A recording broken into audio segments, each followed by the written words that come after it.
Hello everyone. எந்த இண்டஸ்ட்ரியாக இருந்தாலும் நிறைய ப்ராப்ளம் நடக்கிறதுக்கு சான்ஸ் இருக்குது.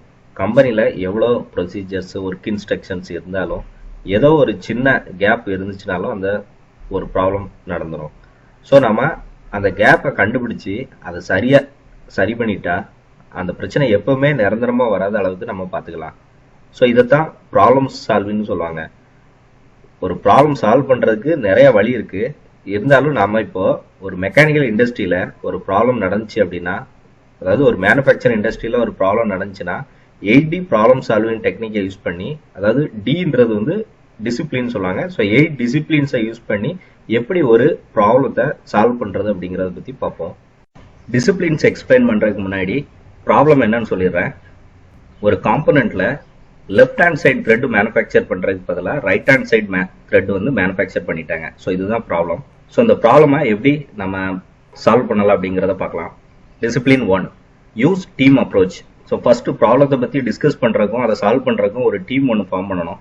டீம்ல மேக்ஸிமம் 8 பேருக்குள்ள இருக்கிற மாதிரி பார்த்துக்கோங்க. ஸோ அந்த டீம்ல இருக்கிற மெம்பர்ஸ் வந்து அந்த ப்ராடக்ட்டை பத்தியும் அந்த ப்ராப்ளத்தை பத்தியும் அவேரா இருக்கிறவங்களா இருக்கணும். அண்ட் அதுக்கான சொல்யூஷன்ஸ் கொடுக்குறவங்களும் இருக்கணும். ஸோ இந்த ப்ராப்ளத்துக்கு நான் வந்து production manager, engineering manager, quality manager, sales manager and planar, production supervisor, quality engineer, so இவங்க எல்லாம் ஒரு டீமாக ஃபார்ம் பண்ணியிருக்கிறோம். ஸோ சின்ஸ் இது வந்து ஒரு குவாலிட்டி இஷ்யூன்றதுனால வந்து இது quality engineer or production manager வந்து இந்த ப்ராப்ளத்தை லீட் பண்ணலாம். எதுக்கு வேரியஸ் டிபார்ட்மெண்ட்ஸ்ல இருந்து பீப்புள்ஸ் இந்த ப்ராப்ளம் சால்விங்ல டிஸ்கஷன்ல இருக்கணும் அப்படின்னா, ஒரு ஆர்கனைசேஷன்ல ஒரு ப்ராடக்ட் மேனுஃபேக்சர் பண்ணி டெலிவரி பண்ற வரைக்கும் எல்லா டிபார்ட்மெண்ட்டோட ஃபுல் இன்வால்மெண்ட்டும் இருக்கும். ஸோ ஒரு காம்பனன்ட்ன்றது வந்து எல்லா டிபார்ட்மெண்ட்டையும் கிராஸ் பண்ணி அது டெலிவரி ஆகிற வரைக்கும் எல்லா டிபார்ட்மெண்ட்டையும் கிராஸ் பண்ணி போகக்கூடியது. ஸோ அதனால அது எந்தெந்த டிபார்ட்மெண்ட்லாம் இன்வால்வ் ஆகுறாங்கன்றத நம்ம அவங்க ஒரு டிபார்ட்மெண்ட்ல இருந்தும் நம்ம அவங்கள ஆட் பண்ணிக்கலாம். Discipline 2, describe the problem or failure. So ப்ராப்ளமை டிஸ்கிரைப் பண்ணும்போது அந்த கண்டென்ட் வந்து ரொம்ப கிறிஸ்பா இருக்கணும். என்ன ரெக்யர்மெண்ட், என்ன ஆக்சுவல், என்ன டீவியேஷன், ஸோ இது வந்து கிளியரா இருக்கணும். இப்போ அந்த டிஃபெக்டான பார்ட் வந்து டோட்டலா எவ்வளவு ப்ரொடியூஸ் பண்ணணும், அதுல எவ்வளவு பீசஸ் அதுல அஃபெக்ட் ஆயிருக்கு அப்படின்றதையும் நம்ம மென்ஷன் பண்ணணும். ஸோ அந்த அஃபெக்ட் ஆன பார்ட் வந்து எந்த சீரியல் நம்பர்ன்றதையும் ஸ்பெசிஃபிக்கா மென்ஷன் பண்ணணும். ஏன்னா அதை வச்சுதான் வந்து நம்ம இன்வெஸ்டிகேட் பண்ண முடியும். அது ஃபர்ஸ்ட் பீஸா இருந்துச்சுன்னா அதோட இன்வெஸ்டிகேஷன் வேற மாதிரி இருக்கும். இல்ல இன்பிட்வீன்ல அது அஃபெக்ட் ஆச்சு அப்படின்னா அதோட இன்வெஸ்டிகேஷன் வேற டைரக்ஷன்ல இருக்கும். ஸோ இந்த ப்ராப்ளம் வந்து யாரு ஸ்பாட் பண்ணது, எந்த இடத்துல ஸ்பாட் பண்ணாங்க, அது வந்து நம்ம இன்னோஸ்ல நம்ம லைன்லயே மேனுஃபேக்சர் பண்ணும்போது நம்மளோட குவாலிட்டி டீம் ஸ்பாட் பண்ணிட்டாங்களா, இல்ல நம்ம டெலிவரி பண்ண காம்பனன்ட்ல கஸ்டமர் ஸ்பாட் பண்ணாங்களான்றதும் அதுல இம்பார்ட்டன்டா நம்ம மென்ஷன் பண்ணிருக்கோம். அண்ட் அதுக்குன்னு ஒரு பார்ட் நம்பர் இருக்கும், அதுக்குன்னு ஒரு ஆர்டர் நம்பர் இருக்கும். ஸோ அண்ட் அதோட அஃபெக்டட் சீரியல் நம்பர், ஸோ அதுவும் இம்பார்ட்டன்ட். ஸோ இப்போ நம்ம ப்ராப்ளத்துல ரெக்யர்மெண்ட் வந்து லெஃப்ட் ஹேண்ட் த்ரெட், ஆக்சுவல் வந்து RH thread, and order quantity வந்து டோட்டலாவே நமக்கு ஒரு பீஸ் தான் ஆர்டர் குவான்டிட்டி, அஃபெக்டட் பீஸும் சேம் அந்த ஒரு பீஸ். ஸோ இந்த டிஃபெக்ட் வந்து எங்க ஸ்பாட் பண்ணோம் அப்படின்னா நம்மளோட இன் ஹவுஸ் மேனுஃபேக்சரிங் முடிஞ்சு அது குவாலிட்டி கண்ட்ரோல் கையில போகும்போது குவாலிட்டி வந்து அந்த டிஃபெக்ட் வந்து ஸ்பாட் பண்ணிருக்கேன். ஸோ அதனால இன்னோஸ் மென்ஷன் பண்ணிருக்கேன். ஸோ அதோட part numbers, orders numbers, affected serial number வந்து சீரியல் நம்பர், ஸோ இது எல்லாமே மென்ஷன் பண்ணிருக்கோம். ஸோ இப்படிதான் இந்த எல்லா டீடைல்ஸுமே இருக்கணும் இந்த ப்ராப்ளம் ஒரு ப்ராப்ளத்தை டிஸ்கிரைப் பண்ணும்போது. Discipline 3, interim containment actions. So நம்ம ஒரு ப்ராப்ளம் நடந்திருக்கு அப்படின்றது நமக்கு இன்ஃபர்மேஷன் கிடைச்சிருச்சு.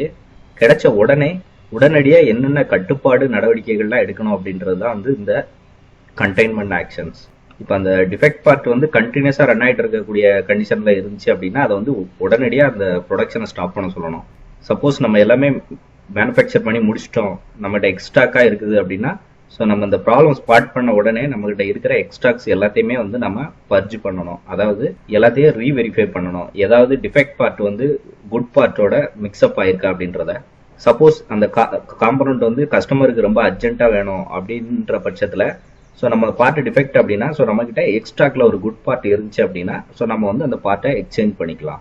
ஸோ அந்த கேஸ்ல வந்து நம்ம ப்ராப்ளம் என்ன ஆச்சு, எப்படி நடந்துச்சு அப்படின்றத தனியாக இன்வெஸ்டிகேட் பண்ணலாம். அண்ட் கஸ்டமரோட ஃபுல்ஃபில் வந்து நம்ம ஃபுல்ஃபில் பண்ணிடலாம். அண்ட் அந்த டிஃபெக்ட் பார்ட்டை இம்பார்ட்டன்டான விஷயம், அதை கலர் கோட் ஐடென்டிஃபை பண்ணி அதை நம்மளால ரீவொர்க் பண்ண முடிஞ்சா எல்லோ கலர் போட்டு ரீவொர்க் ரவுட்டிங் பண்ணி நம்ம நெக்ஸ்ட் ப்ராசஸ் மூவ் பண்ணணும். அப்படி இல்ல அந்த பார்ட் வந்து டோட்டலா நம்மளால ரீவொர்க் பண்ணவே முடியாது அப்படின்ற பட்சத்துல அதை வந்து ரெட் கலர் பெயிண்ட் ஐடென்டிஃபை பண்ணி அதை வந்து ஸ்கிராப் பிளேஸ்க்கு வந்து இமீடியட்டா மூவ் பண்ணிடணும். ஸோ அப்பதான் வந்து நம்ம அதை மிக்ஸ் ஆகாம தடுக்க முடியும். அந்த பார்ட் வந்து குட் பார்ட்டோட மிக்ஸ் ஆகிறப்ப நம்மளால பார்த்துக்க முடியும். ஸோ சொன்ன மாதிரி ஃபர்ஸ்ட் வந்து அது ரிவர் பண்ண முடியுமான்றதை நம்ம டெக்னிக்கல் டீம் வச்சு டிஸ்கஸ் பண்ணிட்டு தான் அந்த பார்ட்டை வந்து நம்ம டிசைட் பண்ணணும். இதை வந்து என்ன பண்ணலாம், ஃபர்தராக என்ன பண்ணலாம் அப்படின்றது. ஸோ நம்மளோட ப்ராப்ளம் எக்ஸாம்பிளுக்கு வருவோம். ஸோ நம்ம பார்ட் வந்து டோட்டலாக த்ரெட்டோட டைரக்ஷனே மாற்றி போட்டுட்டோம். ஸோ இது வந்து கண்டிப்பாக நம்மளோட அசம்பிளி ரெக்யர்மெண்ட் வந்து மீட் பண்ண முடியாது. ஸோ அதனால இதை வந்து நம்ம டைரக்டா வந்து நம்மளோட டீம் வந்து இதை இந்த டிஃபெக்ட் பார்ட்டை ஸ்கிராப்னு ஐடென்டிஃபை பண்ணி டிஸ்போஸ் பண்ணிட்டோம். ஸோ இந்த பார்ட் வந்து ஒரு நியூ பார்ட் அப்படின்றதுனால நாம வந்து ஆர்டர் குவான்டிட்டியும் 1 பீஸ் தான். ஸோ நமக்கு வந்து இந்த பார்ட் வந்து ஒரே ஒரு காம்பனன்ட் தான் நம்ம ஓவராலாவே மேனுஃபேக்சர் பண்ணியிருக்கோம். ஸோ அதனால நம்ம வந்து வேற எந்த சிமிலர் பார்ட்டும் அஃபெக்ட் பண்ணல அப்படின்றத டிக்ளேர் பண்ணிடலாம். ஸோ இப்போ நம்ம கிட்ட வேற எந்த பார்ட்டுமே இல்லை அப்படின்றதுனால ஸோ இந்த பார்ட்டையும் நம்ம ஸ்கிராப் பண்ணிட்டோம். ஸோ இமீடியட்டா நம்ம வந்து ஸ்கிராப் ரீப்ளேஸ்மெண்ட் வந்து ட்ரிகர் பண்ணணும். ஏன் அப்படின்னா அப்பதான் நம்மளால கஸ்டமருக்கு ஒரு குட் பார்ட்டை வந்து அந்த கமிட்மெண்ட் டேட்டுக்குள்ள நம்மளால கொடுக்க முடியும். Discipline 4 define and verify root cause. Root காஸ்ன்றது அடிப்படை மூல காரணம். ஸோ இந்த ரூட் காஸை நம்ம ஃபைண்ட் அவுட் பண்றதுக்கு இண்டஸ்ட்ரியில நிறைய மெத்தடாலஜிஸ் இருக்கு. Like Pareto chart, 5 analysis, FMEA, fishbone diagram, இந்த மாதிரி நிறைய மெத்தட்ஸ் இருக்கு. ஸோ நாம இந்த எக்ஸாம்பிள்ல 5 மெத்தட்ஸ் யூஸ் பண்ணி எப்படி நம்ம இந்த ப்ராப்ளத்தோட ரூட் காஸ் கண்டுபிடிச்சோம் அப்படின்றத பார்ப்போம். ஸோ நம்ம ப்ராப்ளமோட எக்ஸாம்பிள் படி ஃபர்ஸ்ட் ஒய். ஸோ இந்த ப்ராப்ளம் நடக்கிறதுக்கு ஃபர்ஸ்ட் காரணம் வந்து ஆப்ரேட்டரோட மிஸ்டேக். ஸோ ஏன்னா ஆப்ரேட்டர் தான் அந்த த்ரெட்டை வந்து தப்பா மெஷின் பண்ணாரு. ஓகே, ஸோ அந்த ஆப்ரேட்டர் வந்து ப்ரோக்ராம் கரெக்டா இருக்கா அப்படின்னு சொல்லி அவர் செக் பண்ணல. ஏன்னா அவர் கையில டிராயிங் இருக்கு, ப்ரோக்ராமும் ரன் பண்றாரு, ப்ரோக்ராம் கரெக்டா தான் இருக்குதா அப்படின்றத அவர் செக் பண்ணல. ஸோ இது வந்து பிகம் ப்ரோக்ராம் எரர் ஆயிடுச்சு. ஸோ ஃபர்ஸ்ட் ஆப்ரேட்டர் மிஸ்டேக்கா இருந்துச்சு, இப்போ program error. So program error எப்படி நடந்துச்சு அப்படின்னா next why program error occur. So programmer overlooked. Program பண்ணும்போது அந்த ரெக்யர்மெண்ட் வந்து ப்ரோக்ராமர் ஓவர்லுக் பண்ணியிருக்காரு.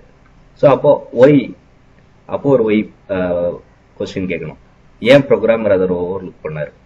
ஸோ ஃபைனலா நமக்கு கிடைச்ச ரூட் காஸ் வந்து ப்ரோக்ராமர் ஓவர் கான்பிடென்ட். அதனால அவர் வந்து ப்ரோக்ராம் டிராயிங்ல இருக்கிற ரெக்யர்மெண்ட்டை அவர் வந்து ப்ராப்பரா ரீட் பண்ணல. ஸோ ஸ்டாண்டர்டா நமக்கு வந்து ஒரு த்ரெட் கால் பண்ணாங்கன்னா அது ரைட் ஹேண்ட் சைடு த்ரெட்டா தானே இருக்கும் அப்படின்னு சொல்லிட்டு அவர் ப்ரோக்ராம் பண்ணது ரைட் ஹேண்ட் சைடுக்கு த்ரெட்டுக்கே மிஷின் பண்ணிட்டாரு. அது ஸ்பெசிஃபிக்கா லெஃப்ட் ஹேண்ட் தான் கேட்டிருக்கு அப்படின்றத அவர் ரீட் பண்ணல. ஸோ இதுதான் வந்து இந்த ப்ராப்ளத்தோட மூல காரணம். Next discipline 5 generate permanent corrective action. So அந்த ப்ராப்ளத்தை சரி பண்றதுக்கு பெர்மனண்டா நம்ம என்ன கரெக்டிவ் ஆக்ஷன் எடுத்திருக்கோம் அப்படின்றது தான் இதுல பார்க்கணும். ஸோ அந்த ரூட் காஸ் இருக்கு இல்லையா, ஸோ அந்த ரூட் காஸை பேஸ் பண்ணி தான் இந்த பெர்மனன்ட் கரெக்டிவ் ஆக்ஷன் இருக்கணும். ஏன்னா அந்த ரூட் காஸை நம்ம சரி பண்ணிட்டோம் அப்படின்னா அந்த பிரச்சனை திருப்ப நடக்காது. ஸோ இப்போ நம்ம அந்த டீம் வந்து ஐடியாஸ் கிரியேட் பண்ணணும், எப்படி அந்த இஷ்யூவை வந்து நம்ம பெர்மனண்டா சரி பண்ணலாம் அப்படின்னு சொல்லிட்டு. ஸோ இப்போ இந்த டீம்ல எல்லாம் டிசைட் பண்ணி ஒரு ஐடியா ஃபைனலைஸ் பண்ணிட்டாங்க. ஸோ அந்த ஐடியாவை வந்து அவங்க டைரக்டா இமீடியட்டா இம்ப்ளிமெண்ட் பண்ண முடியாது. ஏன் அப்படின்னா ஒரு சில ஐடியாஸ்ல வந்து நமக்கு ஒரு ரிசோர்ஸ் தேவைப்படும், ஒரு ஃபிக்சரோ இல்ல ஒரு டூல்ஸோ அடிஷ்னலா வாங்க வேண்டியிருக்கும். ஸோ இது வந்து ஸோ அந்த மாதிரி கேஸ்ல வந்து டாப் லெவல் மேனேஜ்மெண்டோட அப்ரூவல் தேவைப்படும். ஸோ அதனால அந்த ஒரு நியூ ஐடியாஸை வந்து இம்ப்ளிமெண்ட் பண்ணும்போது டாப் லெவல் மேனேஜ்மெண்ட்ல வந்து அக்செப்டன்ஸ் வாங்கிட்டு தான் அதை ப்ரொசீட் பண்ணுவாங்க. ஸோ அந்த மாதிரி நம்மளோட ப்ராப்ளத்துக்கு என்ன கரெக்டிவ் ஆக்ஷன்ஸ் எடுத்துருக்கோம், பெர்மனன்ட் கரெக்டிவ் ஆக்ஷன் எடுத்துருக்கோம் அப்படின்னா ஸோ நமக்கு எதுவும் ரிசோர்ஸ் எதுவும் தேவையில்லை. பட் ஸோ அந்த ப்ரோக்ராமர் வந்து இனிமேல் அந்த மிஸ்டேக் பண்ணாம இருக்க எவ்ரி டைம் ஒரு புது பார்ட் மேனுஃபேக்சர் பண்றதுக்கு அவர் ப்ரோக்ராம் பண்றாரு அப்படின்னா அந்த டிராயிங்ல இருக்கிற ஒரு டைமென்ஷனையுமே அந்த ப்ரோக்ராம்ல இருக்கிற டைமென்ஷனுக்காக வெரிஃபை பண்ணிட்டு டிராயிங்ல இருக்கிறது தான் ப்ரோக்ராம்ல இருக்குதா அப்படின்றத வெரிஃபை பண்ணிட்டு அவர் வந்து ஒரு டைமென்ஷனையும் வந்து ஹைலைட்டர்ல ஹைலைட் பண்ண சொல்லி நம்ம அவருக்கு இன்ஸ்ட்ரக்ஷன்ஸ் கொடுத்துருவோம். ஸோ ஒன்ஸ் ஒரு டிராயிங்ல இருக்கிற கம்ப்ளீட் எல்லா டைமென்ஷன்ஸுமே வந்து அவர் ப்ரோக்ராமுக்கும் டிராயிங்க்கும் எல்லாம் கரெக்டா இருக்கு அப்படின்னு வெரிஃபை பண்ணக்கப்புறம் அவர் வந்து ப்ரோக்ராம் வெரிஃபைடு அப்படின்னு சொல்லிட்டு அவர் சைன் பண்ணிட்டு அதுக்கப்புறமா தான் அந்த ப்ரோக்ராம் வந்து அவர் ப்ரொடக்ஷனுக்கு மிஷின் பண்றதுக்காக கொடுக்கணும். ஸோ இதுதான் வந்து நம்ம பெர்மனன்ட் கரெக்டிவ் ஆக்ஷன்ஸ் எடுத்திருக்கோம். ஸோ இந்த ரெண்டு விஷயம் அவர் பண்ணும்போது ஆட்டோமேட்டிக்கா நெக்ஸ்ட் டைம் வந்து இந்த மாதிரி ஒரு ஓவர்லுக் எரர் வர்றதுக்கான சான்ஸ் கிடையாது. ஸோ அவர் டிராயிங்ல ஒரு ரெக்யர்மெண்ட்ஸையும் இண்டிவிஜுவலா அவர் பார்த்து வெரிஃபை பண்ணும்போது அவர் எதுவுமே மிஸ் பண்றதுக்கு சான்ஸ் கிடையாது. Next discipline 6 define methods to verify the effectiveness of PCA permanent corrective action. அதாவது நம்ம இந்த corrective action permanent corrective action எடுத்திருக்கோம் இல்லையா, ஸோ அதை வந்து அவர் கரெக்டாக தான் பண்றாரா அப்படின்றத நாம வந்து எப்படி மானிட்டர் பண்றோம், ஸோ அதோட எஃபெக்டிவ்னஸ், ஸோ அவர் வந்து கரெக்டாக தான் ஸோ நம்ம எடுத்த அந்த ஆக்ஷன் வந்து எவ்வளோ எஃபெக்டிவாக அங்கே ஒர்க் ஆகுது அப்படின்றத வந்து நம்ம மானிட்டர் பண்ணணும். ஸோ அது என்ன மெத்தட்ஸ் யூஸ் பண்ணி மானிட்டர் பண்ணலாம் அப்படின்றத பார்க்கலாம். ஃபர்ஸ்ட் வந்து நம்ம ஒரு பர்சன் அசைன் பண்ணணும், யார் அந்த எஃபெக்டிவ்னஸை மானிட்டர் பண்ண போறா அப்படின்றத. ஏன் அப்படின்னா இப்போ ஒருத்தருக்குமே ஒரு சுப்பீரியர் இருப்பாங்க. ஒரு ப்ரோக்ராமர் இருக்காருன்னா அவருக்கு வந்து ஒரு சூப்பர்வைசர்னு ஒருத்தர் இருப்பார். ஸோ அந்த மாதிரி ஒரு supervisor can monitor the personal. So இது வந்து எப்படி இருக்கலாம் அப்படின்னா, இப்போ நார்மலாக ஒரு ப்ரொடக்ஷன் ரன் ஆகிட்டு இருக்கு. ஸோ இவரும் ப்ரோக்ராம் பண்ணிட்டு இருக்காரு. ஸோ இந்த ஆல்ரெடி நம்ம எடுத்த இம்ப்ளிமெண்டட் கரெக்டிவ் ஆக்ஷனை வந்து இவர் கரெக்டாக தான் ஃபாலோ பண்ணுறாரா அப்படின்றது வந்து ரேண்டமாக போய் செக் பண்ணும்போது நமக்கு வந்து தெரிஞ்சிடும் இவர் உண்மையிலே அந்த நம்ம எடுத்த ஆக்ஷன்ஸை வந்து கரெக்ட் ஃபாலோ பண்ணுறாரா அப்படின்றத. ஸோ அதுதான் வந்து இம்பார்ட்டன்ட். இதில் நம்ம ஆக்ஷன்ஸ் எடுக்கிறது முக்கியம் கிடையாது, ஆக்ஷன்ஸ் எடுத்ததை ஃபாலோ பண்ணணும் கரெக்டாக. ஸோ அதுதான் இம்பார்ட்டன்ட் இந்த டிசிப்ளின் 6ல். ஸோ அந்த எஃபெக்டிவ்னஸ் மானிட்டர் பண்ணுறவர் வந்து நம்ம எப்போ அதை செக் பண்ணியிருக்கோன்றதே வந்து அவர் ரெக்கார்ட் பண்ணணும். ஸோ அது ஒரு இம்பார்ட்டண்டான விஷயம். எப்போல்லாம் அவரை வந்து நம்ம கிராஸ் செக் பண்ணியிருக்கோம், எந்த பார்ட்டுக்கு அவரை கிராஸ் செக் பண்ணியிருக்கோம், ஸோ அப்போ தான் வந்து நமக்கு ஒரு எவிடன்ஸ் இருக்கும், நான் இதெல்லாம் வந்து நான் வெரிஃபை பண்ணியிருக்கேன், அவர் கரெக்டாக தான் பண்ணியிருக்காரு அப்படின்றதுக்கு. ஸோ நம்ம எக்ஸாம்பிளுக்கு வருவோம். ஸோ இப்போ அவரோட சூப்பர்வைசர் வந்து அந்த ஒரு ப்ரோக்ராம் வந்து வெரிஃபை பண்ணியிருக்கிறாரு, இவர் கரெக்டாக தான் நம்ம சொன்ன இன்ஸ்ட்ரக்ஷன்ஸ்லாம் ஃபாலோ பண்ணி தான் பண்ணுறாரு அப்படின்னு சொல்லிட்டு. ஸோ அது வந்து ஓகே, இவர் வந்து சாட்டிஸ்ஃபைடு.